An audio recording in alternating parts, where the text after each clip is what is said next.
И теперь я, например, несостоятельный человек, а значит не обязан платить закят. Тогда как я получу эту награду Аллаха за закят?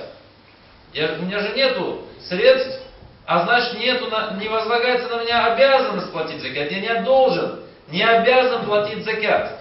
Но раз я не обязан платить, я его не плачу, а значит я и не получу награду Аллаха, которую Аллах приготовил в раю человеку за выплату закята. Что тогда делать?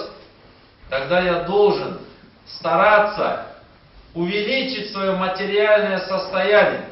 Если можно так сказать, разбогатеть материально, чтобы я стал обязан платить закят.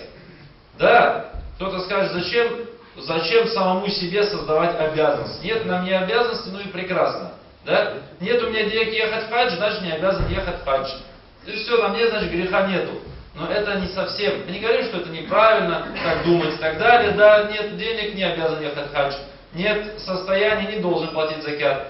Но этим самым таким подходом мы теряем смысл закята. Аллах Субхану ва Тааля не просто же возложил закят на богатых, а Аллах Субхану ва Тааля хочет, чтобы мусульмане становились богатыми и платили закят. Так, если все будут бедными, все будут несостоятельными, кто будет помогать нуждающимся, да, и так далее, чтобы все будут нуждающиеся.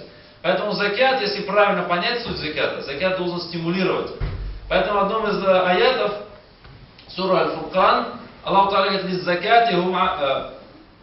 «Лиззакяти фа'илюн». Да, некоторые в тафсире сказали «Лиззакяти фа'илюн», некоторые переводят «они выплачивают закят».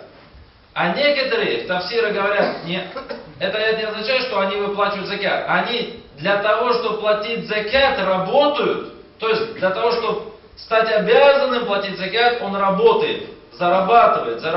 То есть старается увеличить свое материальное состояние, разбогатеть, чтобы на него возложилась обязанность выплаты закят. Да, я, например, несостоятельный, не должен платить закят, но я должен стараться разбогатеть, а для того, чтобы разбогатеть, естественно, не каким-то там греховным, да, там воровством или, не знаю, там обманом и тому подобное, а честно. А чтобы честно разбогатеть, это что? Это значит какой-то труд. А это значит стимулируется экономика. Поэтому закят, он должен стимулировать экономику, если правильно его понимать.